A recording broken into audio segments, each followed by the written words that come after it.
And we were supposed to have 3 speakers. Stephanie, she doesn't feel well today, and she won't be able to join. But we have Heather, we have Gabby. Let me give you a quick introduction on both. I'll start with Heather.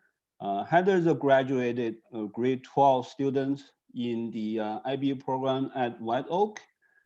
She's been doing debate for years, and she will be studying philosophy, politics, and economics at Oxford. She was the president of White Oak Debate Club and an executive at Tech Under 20. If you know that organization, it's basically a entrepreneurship organization in Halton. During her free time, Heather enjoys, photography and also playing pianos. And Gabby, she's currently in grade 12 at Richmond Hill High School, and she will be studying law at Oxford. During her high school, Gabby debated for Team Canada, the national debate team, and she was also involved in Model UN, mock trial, and school newspaper editing. And Gabby obviously enjoys painting and watching documentaries for her free time. All right, so let me turn the podium to Heather and Gabby. I'll give you everyone a quick information, maybe right after, every 2 or 3 slides. I'm gonna do a quick Mandarin translation. I'm pretty sure Heather and Gabby, they might be able to speak a bit of Mandarin as well. But I'll do a quick Mandarin, translation just in case people feel more comfortable listening in Mandarin. All right, so I'll turn the microphone to Heather and Gabby. Thank you, guys. Okay, cool. So welcome to our UK Schools Application Seminar. Basically what we're going to be doing today is telling you a little bit about ourselves, why we think you should apply to the UK, and why we applied as well, and what the application timeline is like, and then obviously how LinksKey can help you with your application. So that's kind of the structure of today's seminar. Brief introductions. Obviously, you all know the esteemed Henry. He's been working with LinksKey for, obviously he owns this company. I'm Heather. In the fall, I will be studying philosophy, politics, and economics at the University of Oxford, specifically St. Catherine's College. Gabby? And I'm Gabby. I'll be studying law at Oxford, and I'll also be going to St. Catherine's College with Heather. Yeah, okay, so just a little bit about me. I've split this up into school and extracurriculars, so you can kind of get a sense of what I did. So I went to White Oaks Secondary School. I did the IB program at White Oaks. So I studied higher level geography, higher level economics, English language and literature. On my standard level, so the stuff that you do at the regular high school level, I did math, biology, and French. At the time of my application, I was predicted a score of 45, which is the maximum score that you can get. So in my APs, which I self-studied, I did AP Comparative Government, BC Calculus, Psychology, and World History. So my 2 major extracurriculars, I did a couple others on the side, but these were the 2 major ones that I mentioned on my application. I am currently the president of White Oaks Debate. I won national and international awards. I was a quarterfinalist last year at Senior Nationals, and in 2019, I believe, I won the International Competition for Young Debaters along with Angie. She's another debater that you might know. And I'm also a special projects executive at Tech Under 20. I work on developing new initiatives for the program. So my particular focus is on outreach and diversity. We currently have partnerships with First Nations organizations to increase access to tech and business. Should I do a brief Mandarin translation of my subjects? Sure. 好，那就是对不起，我的中文不是太好，但是我在 IB 里面学的是地理学、经济学还有英文，在高级别的，因为 IB 有2个级别，它有高级别还有低点的级别，就是一般的级别。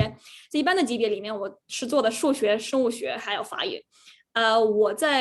我申请的时候，因为你要告诉他们你的成绩，你的老师觉得你的成绩是什么？我说45分，那就是差不多是满分。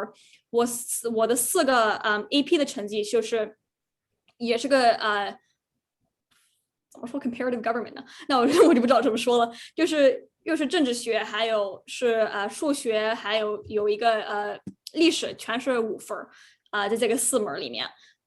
我是做的辩论在高中，还有我也做了点我是也在跟一个科技的群创业，对。Okay, Gabby, your turn. Okay. So hi, I'm Gabby. I go to Richmond Hill High School, and I'm in the AP program, and I was in the gifted program before that. So the AP subjects I took were English language, English literature, chemistry, biology, psychology, statistics, and macroeconomics. And then for my non-AP subjects, for grade 12 courses, I took law, philosophy, and world issues. So before I applied to the UK, I was predicted a 96% average. So that's what I applied with.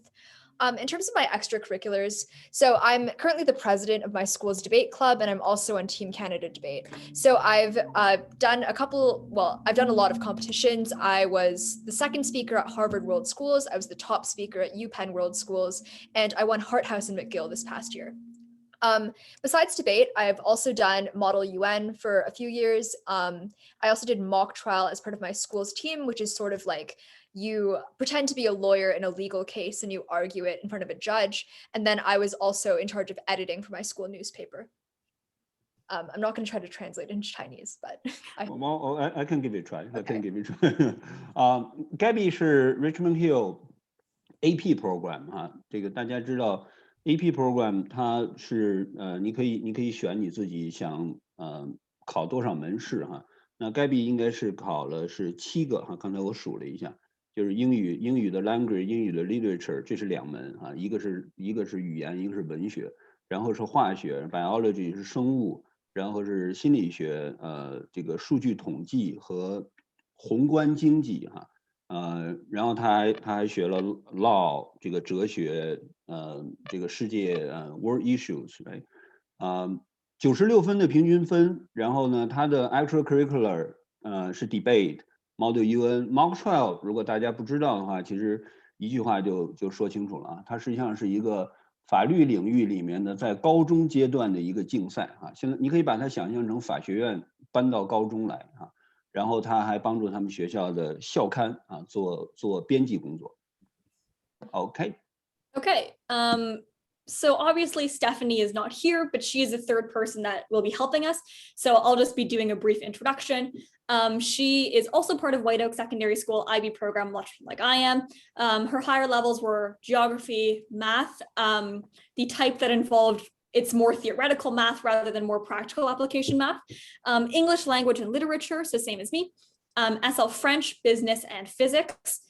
She did 4 APs, micro and macroeconomics, so all the economics, psychology, and environmental science.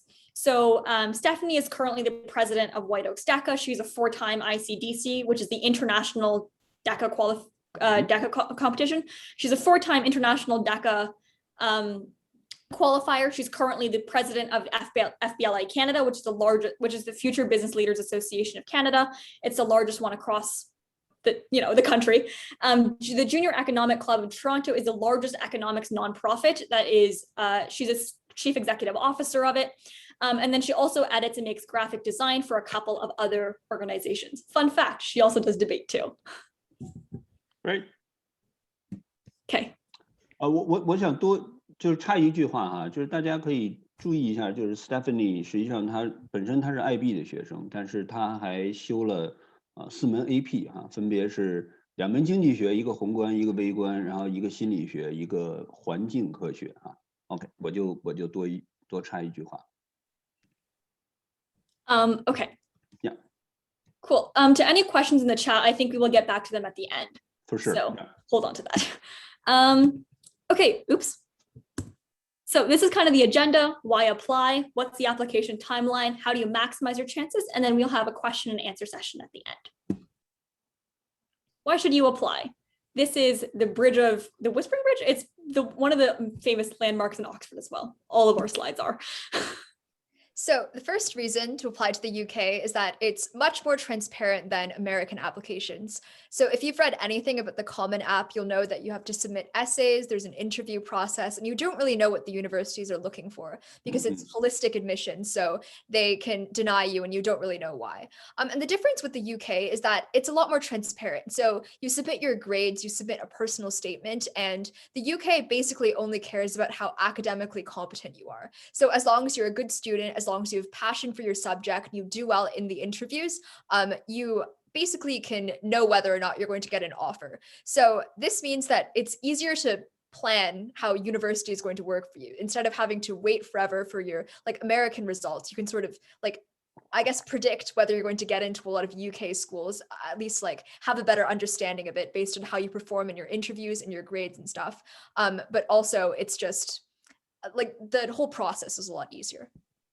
To add on as well, this factor that sometimes exists in American applications of how nice and how great is your personality, how much of a great person do we think you are, doesn't exist in UK admission. So this subjective factor, the only instance in which it may come into play is if you are terrible to your interviewer, like you just roast them, insult them in your interview. That's when your personality might come into play. But other than that, your personality and other subjective factors will not come into play in your UK applications. Okay, so the other thing too is that we understand the impact that COVID-19, this pandemic, the world that we're living in, has had on education. A lot of extracurriculars have gotten canceled. A lot of ones also have very limited opportunities, and there's also been barriers because some people may not have access to online events to the same degree as in-person events. So the good thing about UK schools is that most UK schools, with the sole exception of medicine, do not care about extracurriculars. They are a nice to have and not a must to have, like the US thinks of extracurriculars. In your personal statement, you will write about extracurricular learning, but those can also just be books that you've read, movies that you've watched to enhance your interests, which is not, you can obviously do regardless of the world that we're living in. Online school has also made grades sometimes unpredictable. Online learning is not for everybody. People's grades have sometimes suffered due to this online learning model. And that's a disadvantage for the US because they care about your cumulative GPA, i.e. your GPA, your grade point average over all 4 years of high school. The UK only cares about your grade 12 Ontario courses or your AP courses or your IB courses. Anything else does not matter to them. So yeah, the UK is also just nicer for people who have been impacted by COVID-19.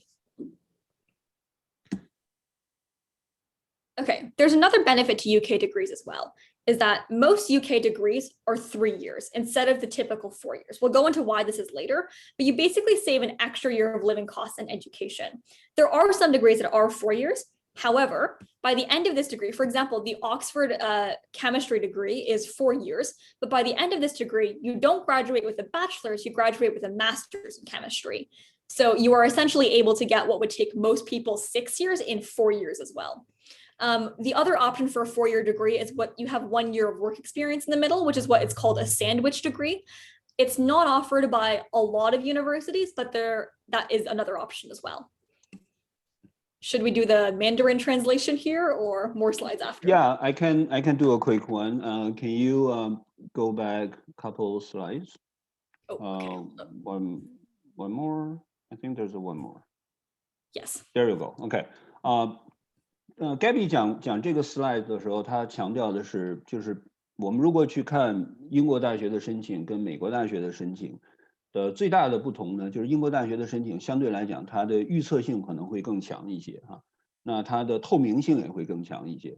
美国大学的申请，尤其是常春藤学校的申请，相对来讲，如果我们经历过的哈，因为我的小孩经历过这个，其实我们是知道的，它整个的过程当中。有很多这种不可预测的一些因素在里面。那英国大学相对来讲这方面的因素就少很多。Can we go to the next slide? All right. 那 Heather 讲到这个地方的时候，他讲到 COVID-19 对今年的大学申请的影响啊，尤其是讲到这个课外活动啊 ，extracurricular 这个地方。英国大学对这个地方它相对来讲不是那么看重，尤其对。personality 这块，这方面不是很看重。那如果是美国大学，还是像常春藤这种学校，如果大家熟悉它的整个的 admission 的这个系统的话，我们知道它实际上有2个大的 category 啊，一个 category 就是叫 academic， 另外一个实际上它叫 personal ranking ratings。那 personal rating 实际上就是刚才 Heather 讲的 personality 啊。那在英国这边personality 这一块其实相对来讲它所占的比重要小很多，除非你在 interview 的时候有特别的这种让对方感觉到不是很舒服的这种表现啊。OK， next one。这个就我一句话就可以讲完了，就是大家其实应该都知道了哈，英国的本科是3年啊，那我们北美、加拿大、美国实际上都是4年，所以你可以节约1年的时间。All right. Okay, so there's another advantage to UK schools that are specific to 2 majors. There is veterinarian school as the other one, but considering I don't think most people here are considering being vets, we're going to focus on medicine and law because they're probably the most popular. So in Canada, you take 10 to 13 years to become a doctor. You have your 4 years of undergrad, your 4 years of med school, then you have a 2 to 5 year residency. So that in total is 10 to 13 years. So by the time you'll actually be a doctor, a fully qualified doctor, you will be around 28 to 31 years old. By comparison, and if you go, for example, if you want to go to the UK for your undergrad and then come back to Canada for your residency, what a lot of people do is that you don't need an undergrad in the UK. So you can apply straight to medical school out of high school. So that you do a 5 to 6 year medical degree, depending on the particular university and the way that they structure their degree. You graduate with an MD by the end of it, and then you do a 2 to 5 year residency if you want to come back to Canada, just like any other doctor. So that total would be 7 to 11 years because you are saving that much time on, like in the minimum path, you are saving 3 years. So you'll be a doctor by the time that you are 25, which is comparatively much better than, 28, 31. And you're also saving living costs and tuition fees while you're at it. I'll let the resident lawyer take the law path. Yeah. So the other option that you can save a lot of time with is law. So in Canada, it would take you about 8 years to become a full-fledged lawyer. You have to go through 4 years of undergrad and then 3 years of law school. And then after that, you have to do either 10 months of articling or 8 months of a law practice program. So you're basically going to be in your late 20s by the time that you get to practice law. And that is a lot of money as well in that process.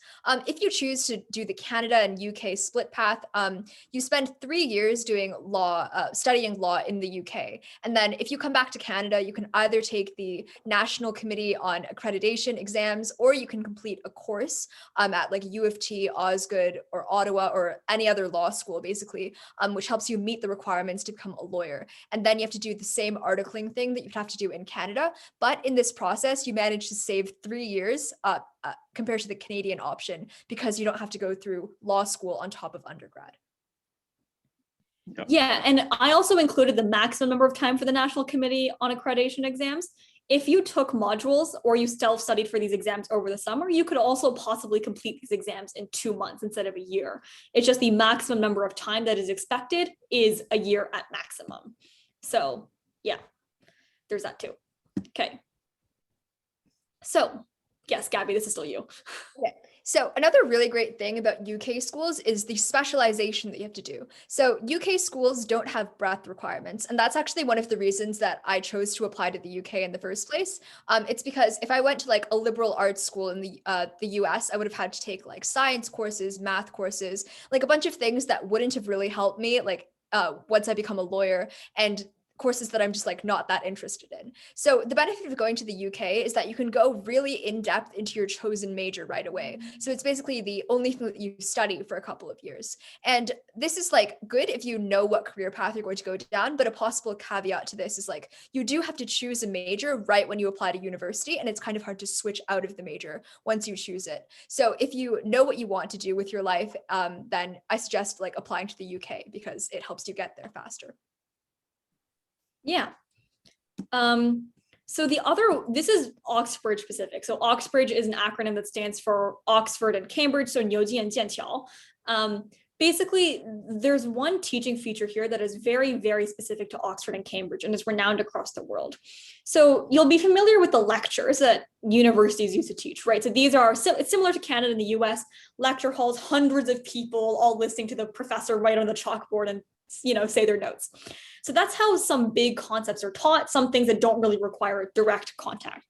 The vast majority of your teaching, like content though, for example, just need to know concepts, quick facts or whatever, will be done in seminars. So 10 to 20 people. You can get seminars in Canada with special programs like Trinity One or Victoria or Vic One, as it's called, in specific colleges at U of T or some other universities as well. I'm not too familiar.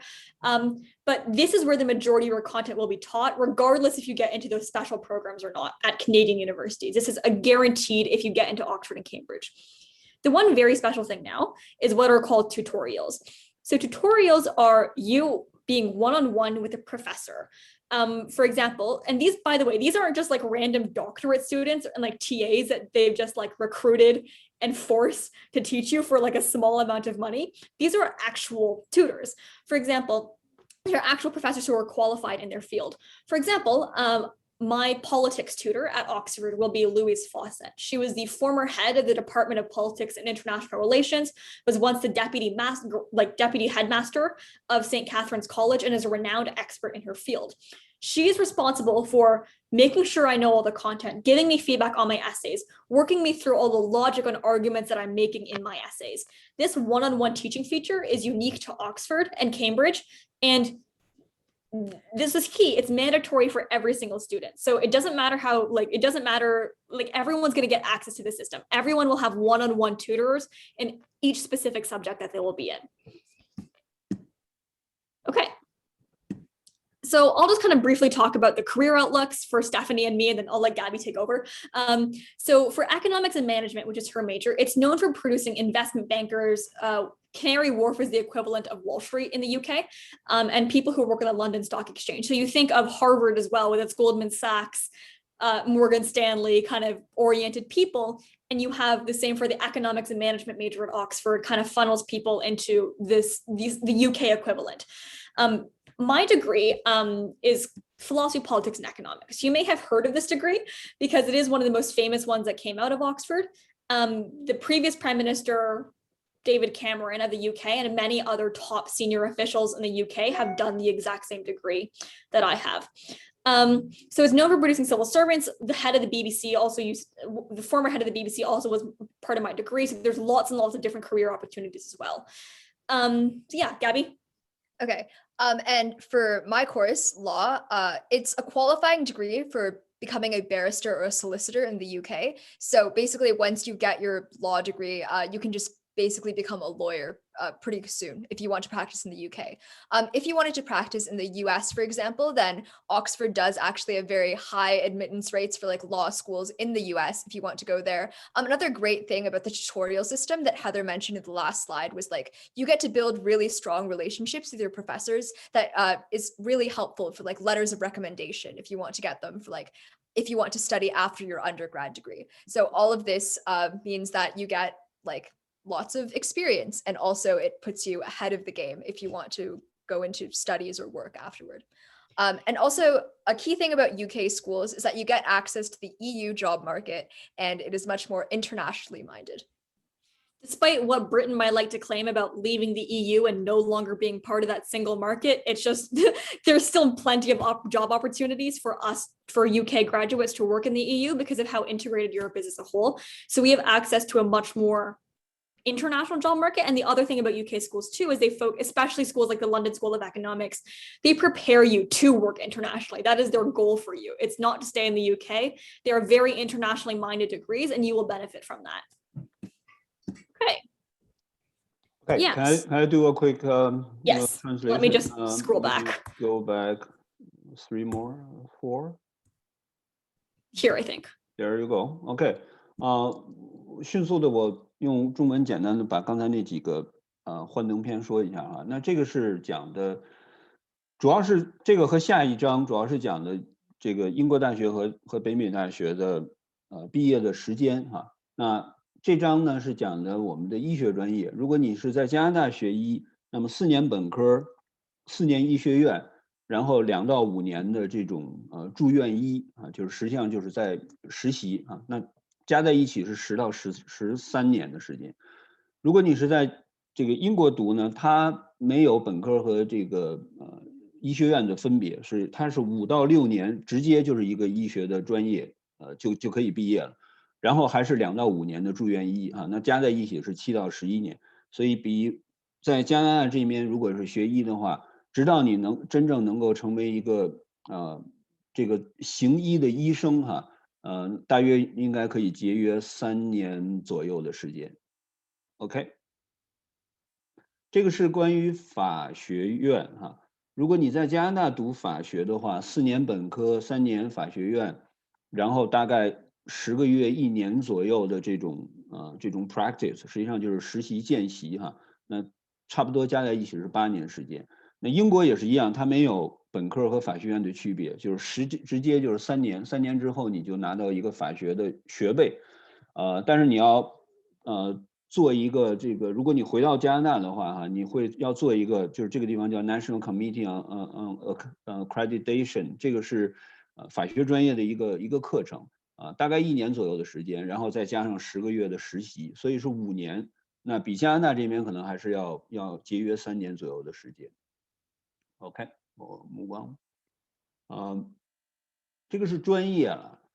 那 Gabby 讲到这个地方的时候，我觉得他的这个体会非常的准确哈。他就是说，如果你很明确、很确认你将来要做哪一个专业，你将来要选择哪一个行业的方向的话，那英国大学应该是说是一个非常好的一个选择，因为你不用像在比如说这种 liberal arts college 啊，就是我们叫文理学院，因为文理学院它是一个相对来讲面比较宽，面比较宽啊，就是这个 breadth。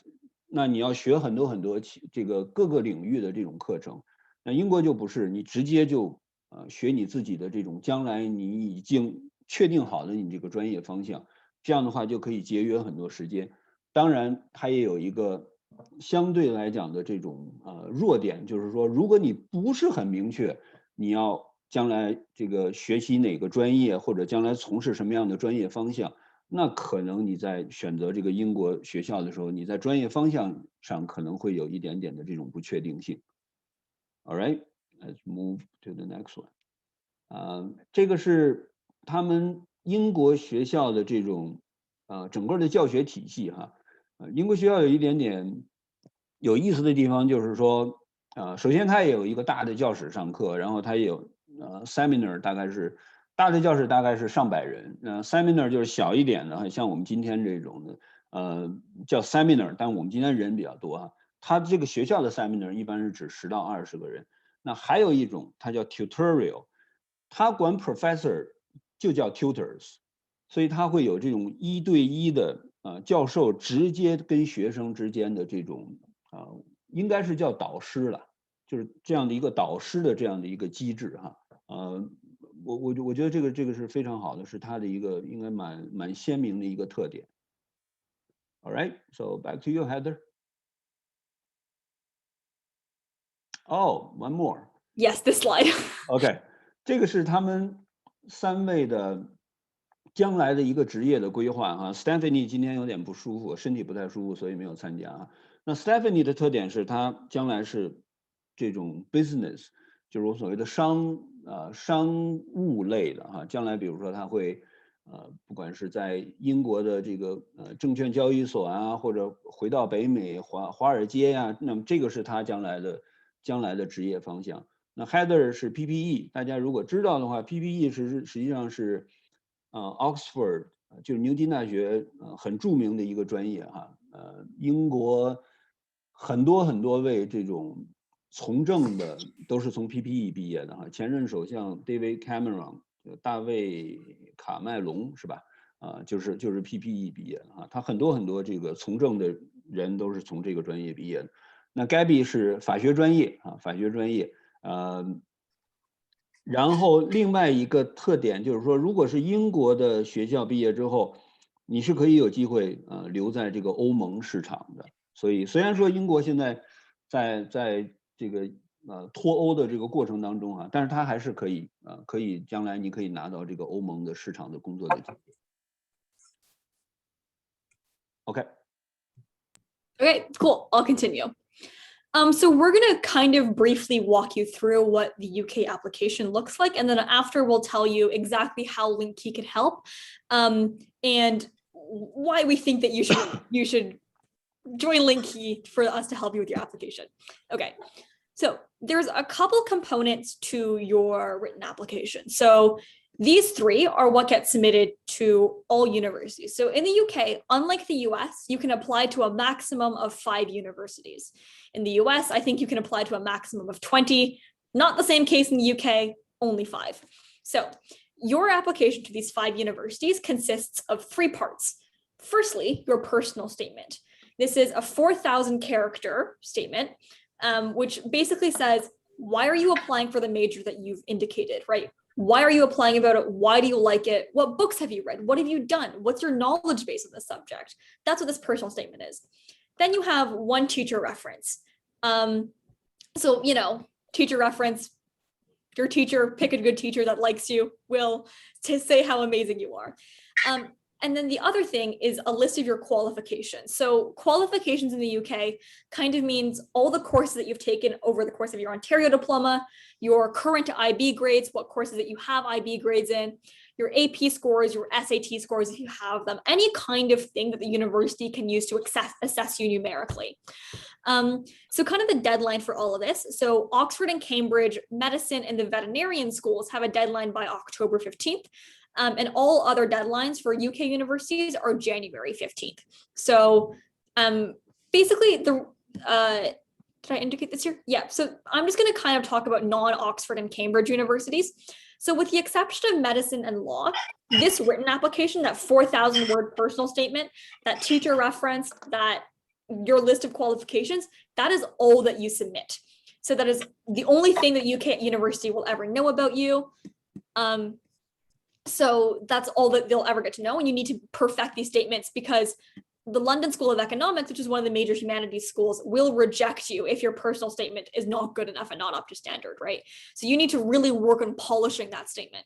So UK universities are on a rolling basis. So the earlier you submit your application, the more likely it is the earlier you are to get a decision. And they have until May at the latest to get back to you.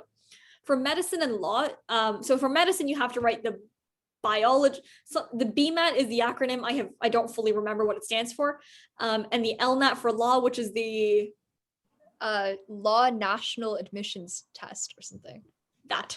And those will also factor into your admissions decisions, but those are the only 2 courses that have genuine standardized tests across the UK. Okay. Yes, I talk about this. Okay, so this is specifically for Oxford admissions tests. Some Cambridge courses do have this, but this is majority for Oxford. So most Oxford courses have an admissions test. So there's a physics aptitude test for physics, the math aptitude test, go figure, for math, the thinking skills assessment for the human sciences, philosophy, politics, and economics and management. So the tests you're going to take will depend on your course. If you're with LinkKey, we will tell you what test you need to take. This is also publicly available information. Excuse me. So you need to register for these tests starting in September.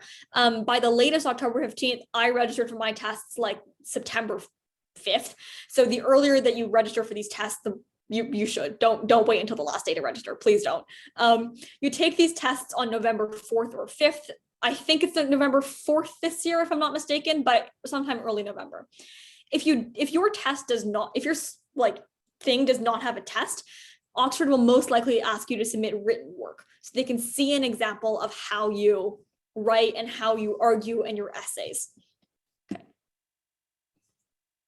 Right. Okay. So after you submitted all of your stuff, once you've taken the test, the university sees your score, and then they also read your personal statement. They look at your grades. They look at everything else you submitted in that package.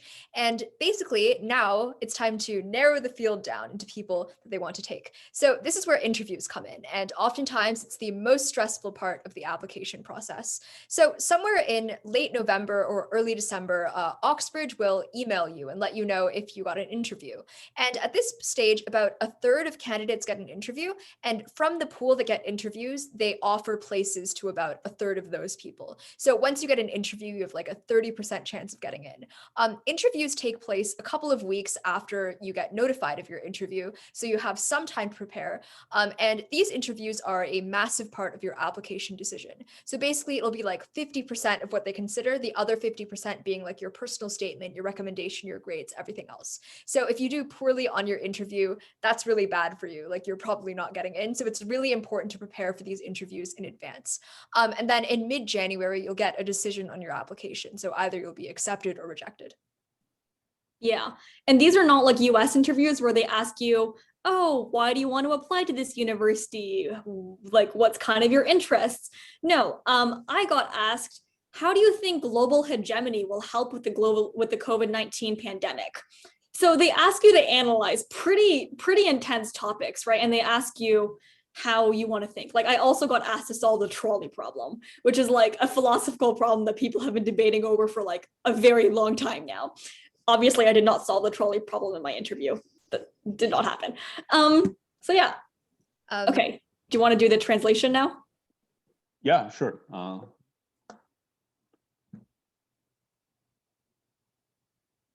Personal statement. Wait, no, I went the wrong direction. I'm going to go back. Okay. Hello. Okay. That's the one, right? No, that's the how linked key can help you. Oh, I'm trying to go back to the. Back to more. Yeah, give me a sec. Here we go. That's the one. Okay. 英国大学的申请啊，大概有这么几个组成部分啊。Personal statement 这个我们都应该熟悉了哈，因为美国大学也有啊。有的人管叫 personal statement， 有的人管它叫 common essay， 不管它叫什么，实际上它就是一篇我们叫申请文书哈。那英国大学的要求呢是4000个单词，差不多其实也是600多字了，就是平均下来哈600多个单词啊。那跟美国大学的要求差不多啊，美国大学的这个 PS personal statement 是650个字啊，所以从长度上来讲要求差不多了。然后有一个区别哈，英国大学你最多只能申请5所，美国你可以申请很多了，10所20所都可以啊。推荐信的部分呢，英国是1封就可以啊，美国一般是3封，这个大家知道啊。然后你的 qualification 就是你的所有的你在这个学习方面的一些，比如说你的 IB grade， 你的 AP 的成绩 ，SAT 的成绩 ，OSSD 就是这个安省的高中毕业证明等等，这个实际上都是你的qualification 啊。Oxbridge 这个实际上是个缩写了，就是牛津剑桥大学啊。一般大家把这2个大学这个拼在一起啊 ，Oxbridge，和 medicine 和就是我们所谓的动物医学和我们的常规医学，他们大概的申请的截止日期是10月15号啊，其他学校是1月15号。OK，let's move on。这个是非牛津剑桥大学的一些申请的情况啊，大家看一下就知道就可以了哈。基本上就是你要交一个 application， 然后它是个 rolling basis。rolling basis 什么意思？就是如果你早一点提交的话，你就会早一点拿到你的这个录取的决定啊。那跟 rolling basis 相对应的是。一般来讲，像美国大学都是就是它有一个这个约定好的一个日期来公布它的所有的录取决定啊，不管你是哪天申请，当然它的申请也有一个截止日期啊，一般 early decision 是12月1号，常规录取是1月1号，你在那个之前提交就可以，但是它的录取决定都是在一个时间来公布的，不是说你早提交，他就会早给你录取决定啊。这个是跟 rolling basis 不同的地方。另外就是你如果去申请他的医学院和法学院的话，它有2个专门的这个标准化考试啊。如果是医学院的话是BMAT， 如果是法学院的话是 LNET， 这个是2个专门针对医学院和法学院的这个入学考试了。那在加拿大，如果你考法学院和考医学院也有这样的考试哈，一个叫 MCAT， 一个叫 LSAT， 如果大家知道的话哈。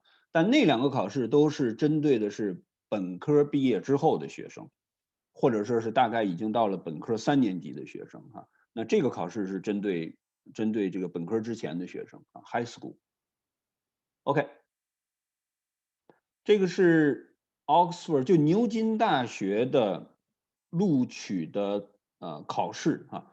牛津大学它自己有一套整个它的录取的这种考试，那取决于不同的专业，你的考试的内容是不一样的啊。如果你是物理专业，就是 PAT； 如果是数学专业，就是 MAT； 如果是 Human Science， 就我们所谓的人文科学，包括 Heather 要读的 PPE， 包括 EM 实际上就是类似于我们所谓的商学院哈，那你就要去考它这个 TSA。TSA 就是更多的是这种 critical thinking、logic， 就是这些逻辑测试等等啊，这个是它的主要的考试的内容。你要在10月15号之前要去注册考试啊，这个考试大概一般是在11月初，11月4号、11月5号左右啊，要进行啊，你要参加它这个考试。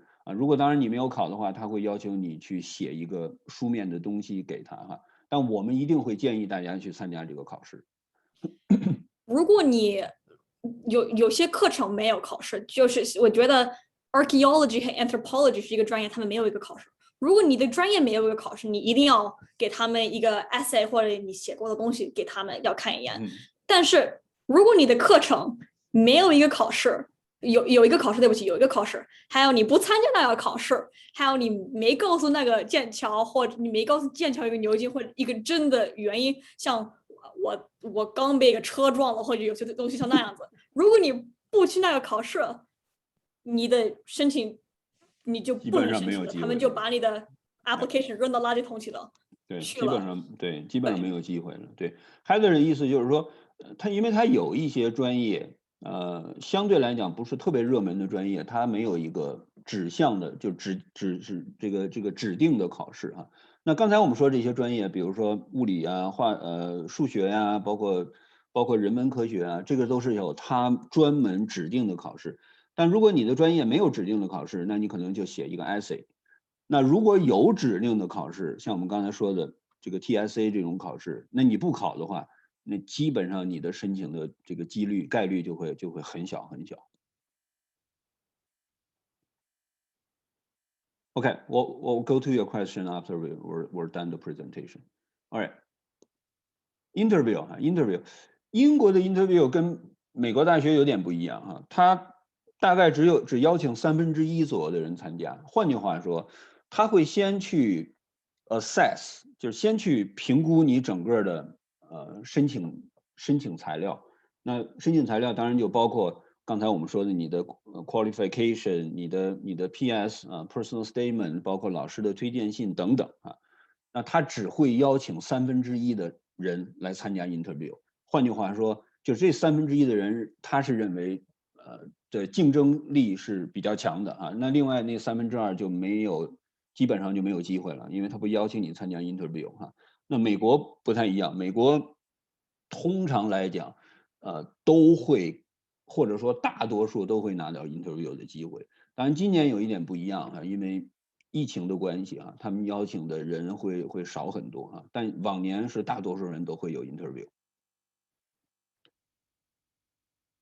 对，在英国 interview 的占到你的 application， 就是你的申请的成功的比重非常大，非常大啊！在美国大学当中 interview 的比重要远远比英国的要小啊。美国的 interview 的比重，只要你在 interview 里面不是表现的特别的这种让对方觉得不能接受的话，它通常对于你的最后的那个 decision， 就是最后你的录取决定的影响没有那么高哈。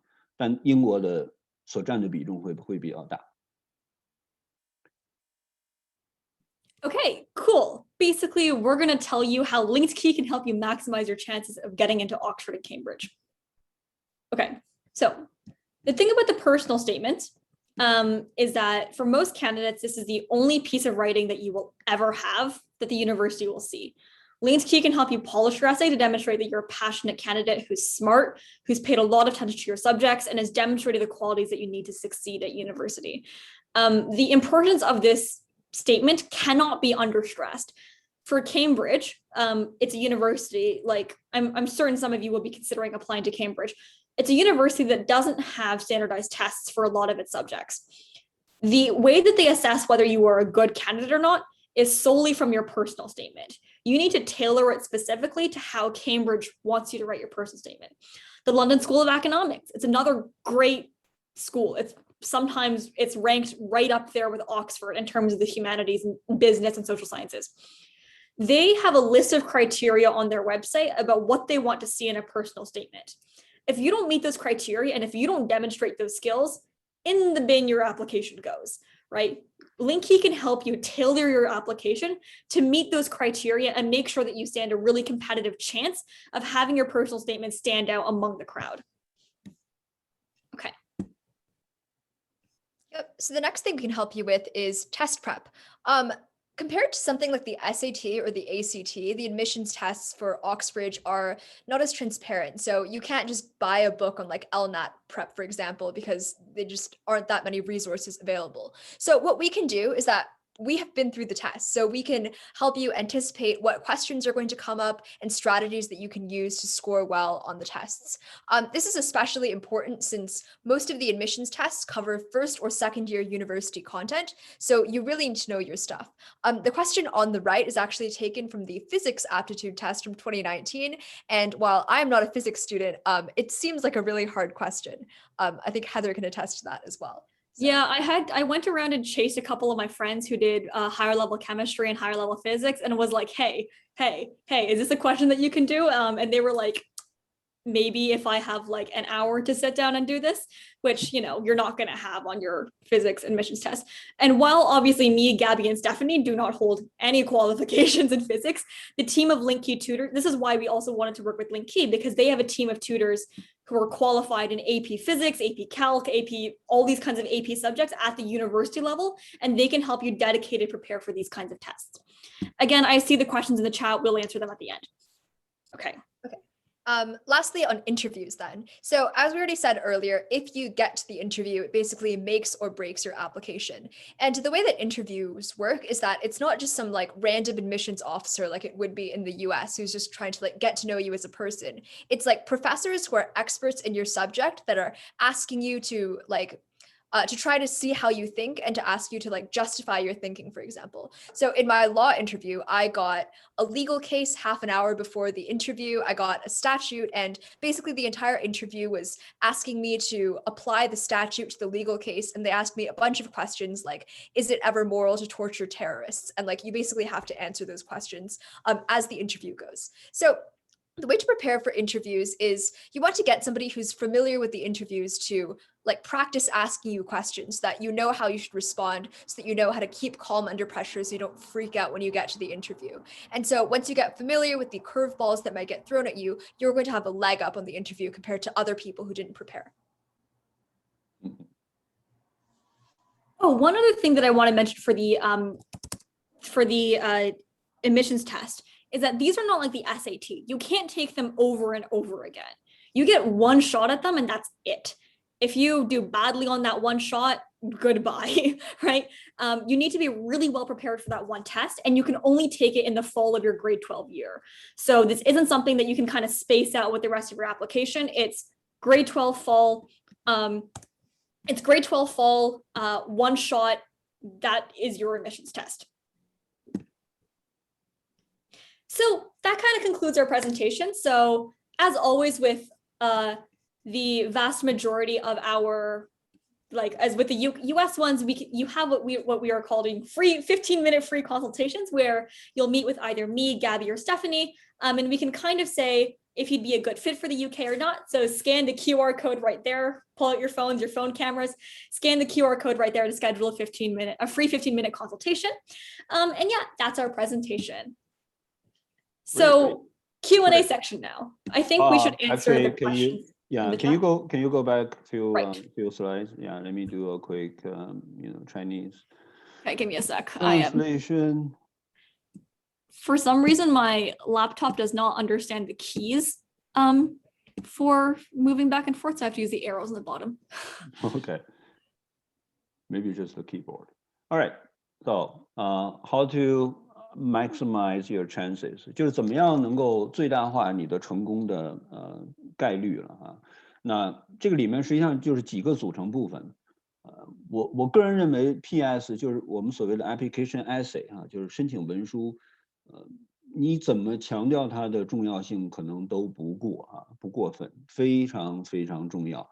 不管你是英国的学校还是美国的学校，对这种 application essay 的重要程度啊，都是非常非常非常高的。所以，再说一遍，大家一定要特别特别重视啊！我用了好多好多形容词，我平常不太用形容词，但这个地方多用几个哈，希望大家能记住。那这里面实际上有一个，有一两个关键词哈。第一个关键词我跟很多人都讲。就是一个早啊，一定要早一点开始，早一点动手。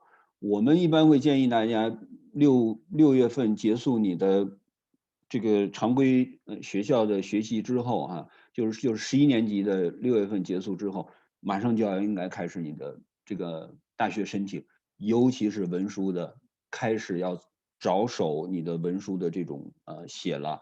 我的大概的 storyline 是什么？我大概的一个写的方向是什么？我准备在那个文书里面去表现我的哪些这种 personal traits。7月份一般来讲，我们会建议大家就要开始，因为这个过程你不是说，当然你说我写一篇文书，我花20分钟，我花1个小时就能写完，那你跟另外一个学生，如果他真是花2个月的时间，他花十几个这种不同的这种addition 啊，就是他写一稿自己不满意，或者老师不满意丢掉，再写一稿，再写一稿。我见到学生写18稿的，我见到学生写更多这种就是不同的这种 addition。那显而易见，这两个学生他将来出来的这个 essay 的这个质量是完全不一样的哈。所以要早一点开始，多花一点时间在这个 personal statement 这个地方哈。然后我们下一个，这个是他的这个入学测试。入学测试就像刚才 Heather 和Gabby 讲的，他每一个专业都不太一样啊。那这个举了一个例子，这是一个物理的测试哈，还是蛮有难度的啊。那当然我们的一个优点就是我们实际上是一个团队嘛。那我们除了有我们这些有经验的这些顾问之外，我们有各种课程里面的老师哈。如果你需要物理、数学或者其他的这种课程，我们这些老师都可以帮助到大家哈。那下一个就是 interview 了，就是我们的这个第3个组成部分。那 interview 实际上就是要多练习，一定要特别多的这种练习哈。Heather 刚才讲，就是它跟你的这种标化考试不一样 ，SAT 你可以第1次没考好，还可以考2次，interview 没有这个机会啊。如果你没有表现得很好，大概就没有这个机会了。那刚才 Gabby 举了个例子是说，interview 的人可能会问到一个问题，类似于说，哦，你认为用严刑逼供一个恐怖分子，这个是道义上是正确的吗？那这个问题其实有点类似于叫 curveball， 就是一个曲线球啊。你要真的去理解对方问你这个问题，他想问什么东西啊，还是只是说表面上是这个问题？有的时候他的问题并不是真正上表面上你看到的那个样子。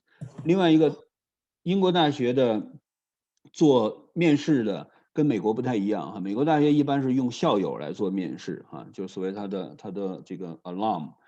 那英国大学基本上都是教授，就是教授来面试你啊。所以它的重要性和在这个整个录取决定当中所占的比例要高很多。OK， let's move to the next one。这个 Okay. 地方对有一个 QR code， 大家就是我们一般会给大家一个这个15分钟、20分钟的这种consultation 哈，就是你适不适合申请英国学校？英国学校对你来说，有哪些优点？有哪些这种适合你的或者不适合你的？给大家一些咨询或给大家一些我们的建议哈。那你可以扫这个码，然后跟我们来约一个时间就可以，好吗？Heather 或者 Stephanie 或者 Gabby 都会帮到大家。那我们现在就回到来到这个问题部分啊。I think I'll respond to the questions in the chat first. You did? Okay. Okay. Can you show my profile? Yes, I can. Let me pull up my profile and I will show it again. Yep, here's my profile. That is what I did. Okay. Will the test be online or in person? In person. So even this year, they made us go in person. While we did write the tests on our laptop, they basically had you in a room of like 10 people. Your backs would be facing your laptop. The proctor would be able to see your laptop screen. It was all in person still, even though we were doing online. Yes, a Canadian application would be an international student application. Although so actually Canadian students don't get treated differently. Like it's not like the US where they have pools of where your application is from, right? They just kind of, everyone's an equal opportunity applicant. The only difference is when it obviously comes to your fee status and medicine. Medicine is slightly different, but other than that, Canadian students are international students, but there is no difference in the application process. Are there any materials available for students to prepare these tests? There are practice tests that you can find online, but they're generally only the test plus the answer key.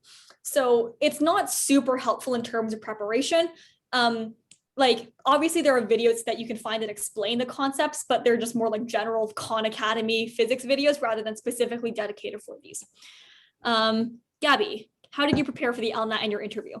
Okay, so for the LNAT, there aren't exactly a whole lot of resources online. And the reason behind that is the point of the test is not to see how well you prepared for it. It's to see like how much aptitude you have for the subject, which actually means that if you prepare for it a lot, you get an advantage over people that didn't prepare for it. So the way that I prep for my LNAT is basically I just found every practice test I could online and I just did the practice tests. And then if I got answers wrong, I tried to see why I got the answers wrong, and so on. The LNAT is actually really similar to SAT reading. It's just a lot harder. So that's a good basis to start if you're prepping for the LNAT. As for my interview, basically, I tried to do as many mock interviews as possible. So I did some interviews with some Oxford Law students. I got my debate coach who went to Oxford Law to help me with the process as well. And basically, I just tried to get as many people to grill me on the interview questions as possible, so I'd be prepared for everything. Yeah, so I can explain why I pick Oxford, not Cambridge. So part of it for me, okay, so Cambridge is a little bit rough for Canadian students in that they require, along with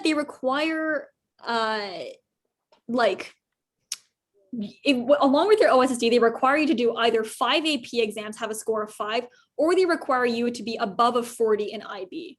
At that point in which I applied, I did not have 5 AP scores of 5. I only had 4. And my IB, my grades were kind of boosted due to the pandemic last year and our grades kind of being frozen. So I wasn't sure if I could actually meet the Cambridge conditions, so I didn't want to risk it. Other than that, though, for me, it was because Cambridge is mostly a university town, right? Everything is centered around the university. It's just university, Cambridge, everywhere. Versus Oxford, while obviously the university plays a large part in Oxford life because, it's Oxford, there's still a thriving social environment around Oxford that's not part of the university. So I didn't want to solely live in a university town. It's why I didn't apply to anything like McMaster or any of the very insular Canadian universities that just exist in solely university towns. It's why I applied to a bigger city kind of like that. And it's why all the other universities I applied to were in London. Gabby? Yeah, so there are 2 main reasons that I applied to Oxford. The first is just I visited Oxford before and I haven't visited Cambridge and I really liked Oxford. So I just kind of had a bias towards it. The second reason that's probably more substantive is that since I was applying for law, I just wanted to take the LNAT and be able to submit that score to all of my schools. If I had applied to Cambridge, I would have had to take Cambridge's equivalent of the LNAT. So that would have been 2 exams to study for, not just 1. So it was a lot easier for me to go Oxford. What scholarships do I apply? By scholarships, what do you mean? If you mean in terms of Oxford specific ones. Oxford does not offer scholarships for international students, nor do they offer financial aid. This is another key difference between the US. Unfortunately, Oxford, because it is a public university, it is funded by the UK government. It does not offer that many scholarships towards international students. So I didn't apply to any Canadian ones because I knew that I wasn't probably going to stay in Canada, and there was no real point in me applying because I wouldn't be eligible for them anyways. Gabby, do you have a different answer? No, I didn't apply for scholarships either. The TSA exam is an hour and a half. So an hour of it is multiple choice, and then half an hour of it is an essay. What's the tuition level? So this will depend on your course. My tuition is around £27,000 per year. I think Gabby, yours is pretty similar. Yeah, I think mine's like 28,000. That also you need to factor in living costs. So it's like you're living abroad. The UK is like, I don't think it's that expensive, but it's like decently expensive. I think it converts to around like 70,000 Canadian dollars a year. Yeah. This is compared though to the base US cost of just tuition being 70,000, Yeah. Which converts to 70,000 USD, which is around 96,000 Canadian dollars. Also keep in Okay. mind it's 3 years, not 4. So Yeah, exactly. So you're not paying that extra year of tuition and living costs, which is, expensive.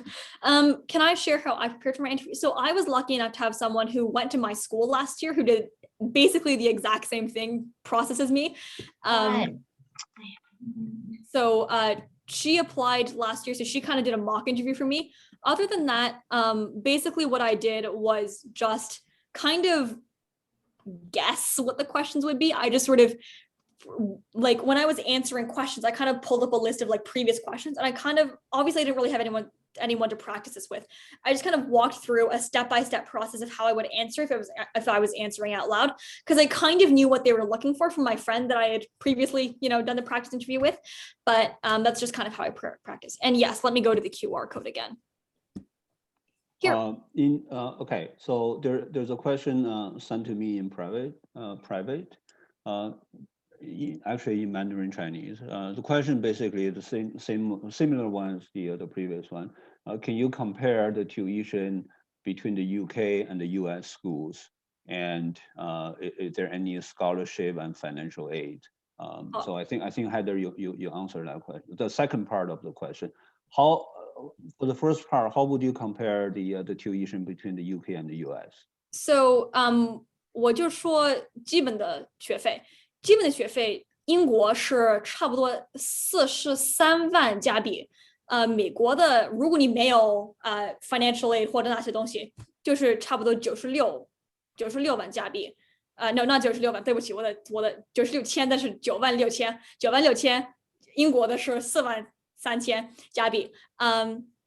那就是他们的就是他们基本的费。但是当然了，在英国你有学习费啊，你有生活费啊，那就是差不多每年就是7万加币了。美国他们的生活费是少一点点，因为你大部分的时候就是在你的大学里住着，那就是还是想要10万那样子的，10万多一点的费。但是美国的，如果你要 financial aid， 美国的是比英国的好，因为美国他给你的 financial aid 多得多，比英国。英国当然你去英国的时候，你也可以申请 OSAP 还有那些东西，在加拿大的你可以放到英国的大学，但是英国的大学因为他们是拿的英国的政府的钱，他们没有那么多钱给international 的学生。呀，我多说一点哈，就是刚才 Heather 讲两边的这个大学的学费的比较。那如果我们都换成加币的话，美国就是学费加生活费可能大概是美国学校大概10万加币左右，英国可能是7万多8万，大概是这个样子哈。英国会少一点每年，但是还有一个因素是英国是3年啊，那美国加拿大实际上是4年，所以大家要把这个算进去。那 financial aid， 所以我们说的这个财务支持哈，美国学校实际上大概率的情况下，你有可能拿到这个 FA， 我们叫 financial aid， 大概也就是那几所学校，因为你要去看它这个叫 needs blind 或 needs aware， 那基本上大概率都是 needs blind 的学校会给像这个加拿大这样的学生会给这个 FA。那 NEES Plan 针对加拿大学生来说 ，NEES Plan 的学校大概就是几所：哈佛、耶鲁、普林斯顿，这个UPenn， 还有 Stanford， 可能就这5所了，如果我没有记错的话啊。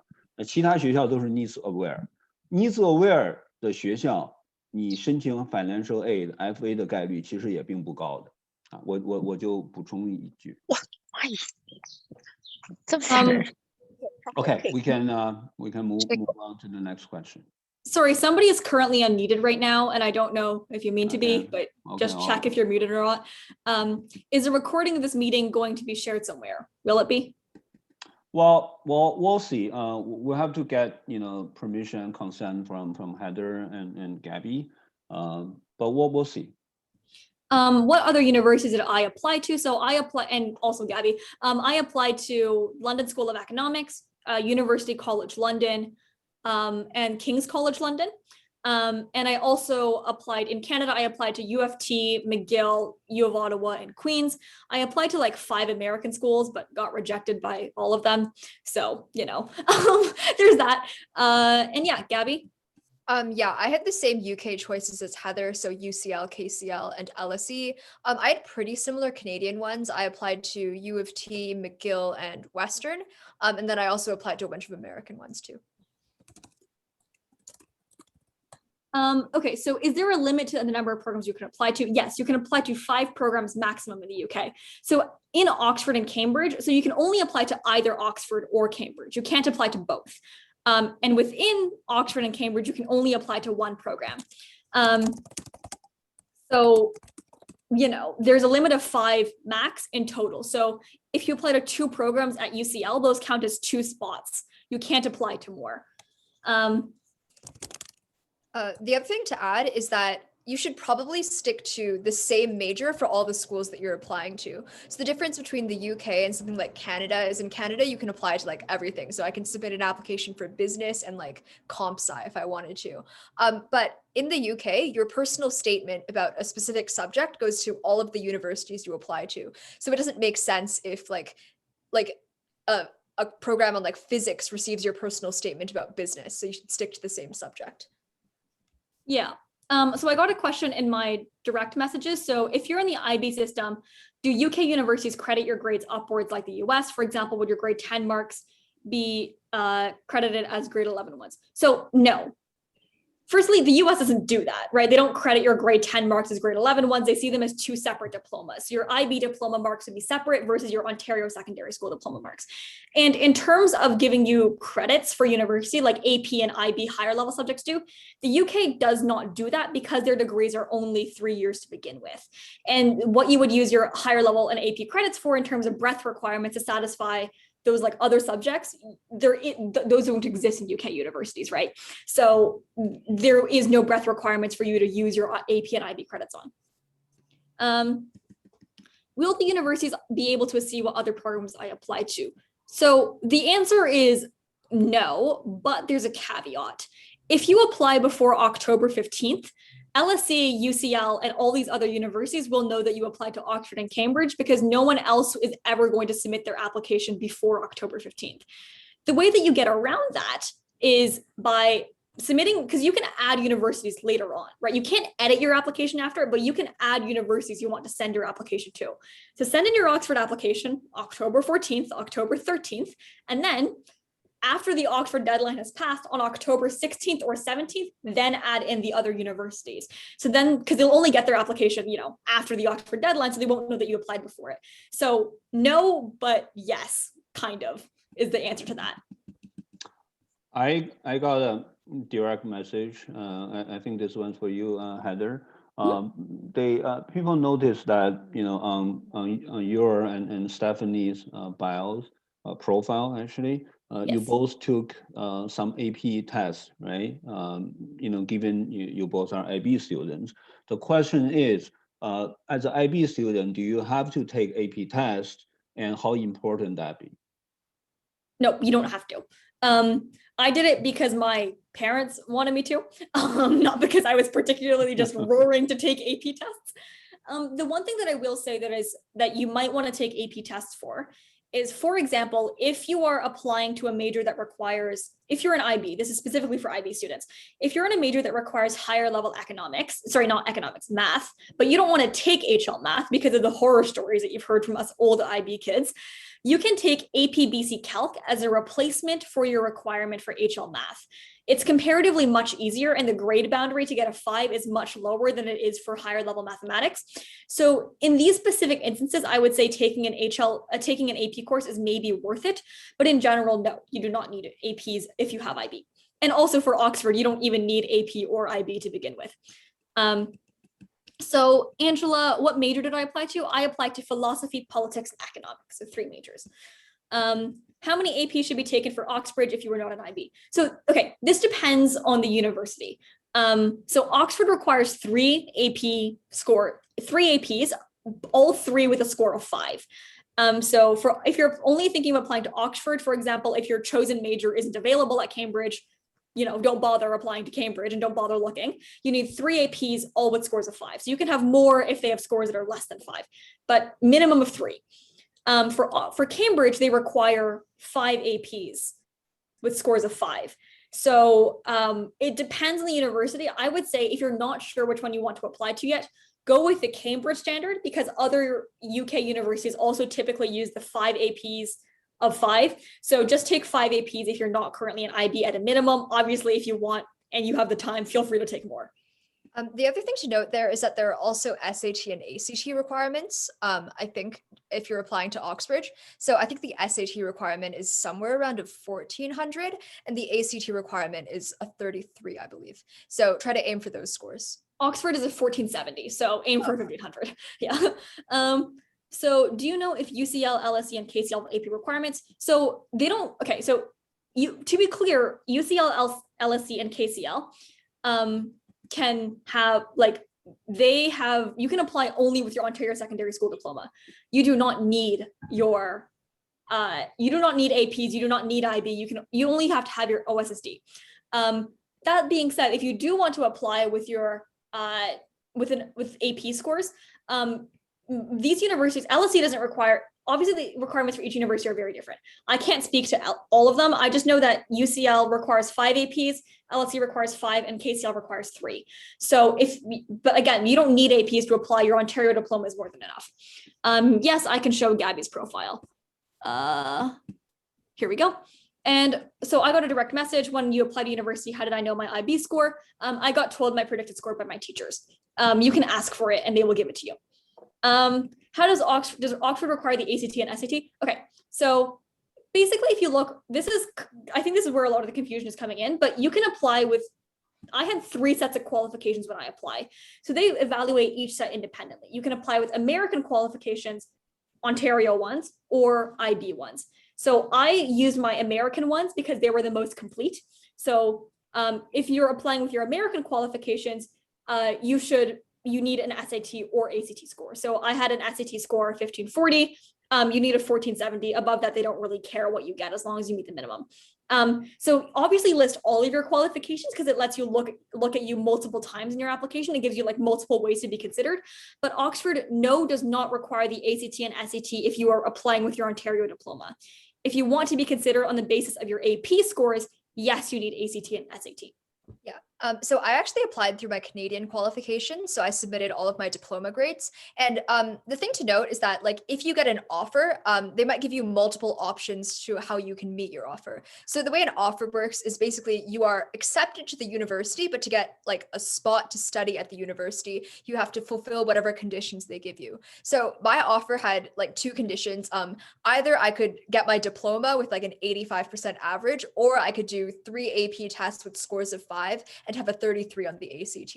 So basically, there are multiple ways to fulfill the requirements. In general, is there an obvious advantage of doing IB plus AP than just doing either or? Not really. If you're confident that you're going to get good grades in both, then obviously just do the one that you're going to get better grades in. There's no real advantage for the UK in doing both, honestly. I just happened to do both because my mom wanted me to do APs as well. I think Heather, the question could be whether there's a advantage if you choose either IB or AP comparing to the regular Ontario curriculum. Okay. Obviously Gabby applied with her regular Ontario grades and didn't disadvantage like her. I'd say that if you have IB or AP scores, if you have the option to do IB or AP, I would take them because they prepare you, like, because the content that you do in AP is more advanced than the content that you do in your Ontario diploma. So I would take them because Oxford and Cambridge degrees get advanced very, very quickly. Like they kind of skim through the content of your AP classes in maybe the first month of your degree and then say moving on after that. So I would take them just to give you, more academic advantage, but there is no difference in terms of your application. OK， 我可能补充一点啊，因为我觉得 AP 跟 IB 它的最大的一个优点，因为它是标准化的课程体系，所以比如说你的 AP 5分，那不管你是在加拿大考的，还是在英国考的，还是在某一个其他的国家考的，那5分的标准都是一样的。那如果你不是像 AP 或者 IB 这样的标准化的课程体系的话，那每一个学校，我们知道加拿大是没有这种所谓的高考这种标准化考试的，所以每个学校打出来的分数，可能分数背后的这个价值是不太一样的哈。比如说 A 学校的95分和 B 学校的95分可能是不一样的，所以这个大学当看的时候，他会需要对这个学校做一番了解。但如果你是 AP 或者 IB 的话，就不会有这个问题哈。我补充一点这个，另外一点。我再补充一点，然后我们回到另外一个问题啊，就是刚才 Heather 在做这个幻灯片的时候，他提到了一点，我不知道大家有没有注意到哈，就是说，如果你申请英国的学校，那作为加拿大的学生，实际上你的 chance 就是你的机会啊，你的概率啊，其实是跟其他的学生来自其他国家的学生是一样的。那包括英国本土的学生啊，那美国的学校呢，可能就不太一样，因为美国的学校，尤其是它的这种私立大学，英国的这些学校是公立的哈，尤其是美国的私立大学，它会更偏重于给更多的机会给他的美国的本土学生。但是大家一定要知道一点哈，因为我最近看到网上有很多这种信息其实是不够准确的。甚至一些专业机构发出来的信息都不太准确。比如说，他们说，加拿大的学生跟其他的非美国的学生的这个录取，在美国学校录取概率是一样的，其实是不一样的。加拿大的学生，如果你跟比如说中国大陆的学生或者菲律宾的学生比，加拿大学生的录取概率要远远高于那些国家啊。我们这个到时候如果大家有兴趣的话，可以联系我们，我可以把具体的数字给你们。所以在判断这些地方的时候，实际上你的整个的申请策略，包括你的考试，包括你的专业，包括 interview， 包括你的 essay， 整个你的申请策略，大家一定要提前多在这方面做一些功课，做一些准备了。那最重要的就是一定要获取比较准确的这种信息啊，因为现在外面信息很多，但是有很多信息是不准确的。OK，let's go back to the last question. Okay, so am I familiar with the AP Capstone certificate? If yes, do I know? So I'm not super familiar with the certificate, but I do know that Oxford does not accept it as an individual AP course. You need you can't do Capstone. It has to be like one of their actual, can't be like an independent learning project. It has to be one of their like AP Physics, world history, US history, one of those courses. AP Capstone does not count. Yeah. Debbie may know more about the capstone. No, I don't know what the capstone. Okay. Well, Yeah. I'll do a quick explanation. The capstone basically you have to take 4 or 6 AP tests, and then you have to have at least 3 or 4 in order to take the capstone program, right? And then you have to pass the capstone programs.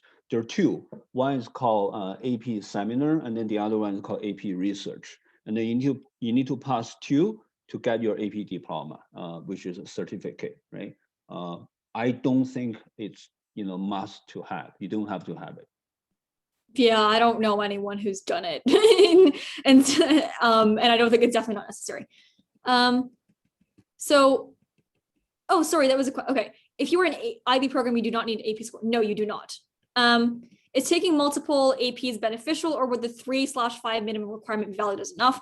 I took 4, and that was, and so like that was enough for me. They made my offer based on my American conditions, and they didn't really care after that. So I would say, have 1 or 2 more. Like I would say have a minimum of 5, but you really don't need much more than that. They're not like taking 15 APs is not going to help your application. As long as you meet the minimum academic requirements, what matters after that is then your interview, your personal statement, and then your like other things, which I am blanking on right now. Yes, I will scroll to Stephanie's. Here we go. I took my AP test. I took 2 in grade 10 and 2 in grade 11. Gabby? Yeah, I took a couple last year and I'm taking some this year too. My school doesn't offer them until grade 11, so. Yes. All right. Any more questions? Gabby, do you have any in your private messages? No, I don't. Okay, there's one more. When did you take your AP test? Oh, you answered that. Oh, we just Okay. answered that, yeah. Okay, got it. All right. 那我们看看大家还有没有问题。如果没有问题，我们时间已经差不多了哈。比我们的预计的稍微已经超了一点点了。One more for the personal statement. How is it structured? Okay, well that'll depend. Obviously on the there's so many different ways to structure your personal statement. For me, I kind of spun it as a narrative of how I got interested in politics, and then how that led me to an interest in economics, and then how that interest led me to an interest in philosophy. And I kind of, spun those 3 into a narrative together, including the books I read and the things I've done to develop my interest that way. Gabby, how did you structure yours? Yeah, so like most majors are not like Heather's where it's like 3 majors in one. For most, it's a lot more clean cut. So for my law one, I talked about how I developed my interest in law, then the school courses I took and like how they helped me with law, extracurriculars related back to law. And then I'm blanking on the other stuff I wrote, but those are like the 3 main things that you should talk about in your personal statement. Basically just tie everything back to your major. Can we share the slideshow? Will we share the slideshow? Yeah, I think we can share the slideshow. Just scan the barcode and maybe we can send you the slideshow. Yeah. Okay. And do you need A-level scores? No, you do not. Gabby applied to law. Okay. I will go back to the slide, to the barcode. Yeah. So yeah, we'll leave it for another minute. OK， 那看看我们还有没有其他的问题。Is it different if Okay. you apply to UK, US schools as a China citizen, Canada PR, Canadian citizen, all taking? Nope, they don't care. I think they ask your passport details and like your nationality on the application form, but I don't like universities do not care about those details. The only slight disadvantage that you may have under UK students is that obviously UK students are going to be more familiar with the application system than you will be, than as random Ontarians wanting to apply. Obviously that's where LinkKey steps in and helps you get more familiar with the process. But other than that, they do not care as long as you have sufficient English ability, you're smart in your subject, and you submit a good application. However, for the US, there are differences, right? If you are Canadian citizens, US citizens, or maybe Chinese citizens, if you apply US, they're quite different. I can talk more about that. Obviously, the US citizens has the most advantages. Canadian would be the second, I would say, right? From the probability perspective, right? And then if you look at other countries like China or other countries, if you just look at the numbers, their acceptance rate is way behind the US and Canadian rate. Okay, I'm in Quebec. Do you think it's the same thing? Obviously, I'm not too familiar with the Quebec application requirements. I believe you do need your CEGEP, if I'm not mistaken. But once you have your CEGEP, I mean, I don't know what program you're taking in Quebec. I think you could be doing IB, or you could be like, there are IB schools in Quebec, but as long as you have your CEGEP or your IB, I think you are pretty much in the exact same position as long as you have your CEGEP good. Like, I don't know what the exact CEGEP requirements are. They're listed on the Oxford website though. I think it's the same thing, other than maybe the language proficiency test. Yeah. They do require you to provide proof of language proficiency if your high school qualifications were not taken in English. How good are the comparable programs in Canadian universities?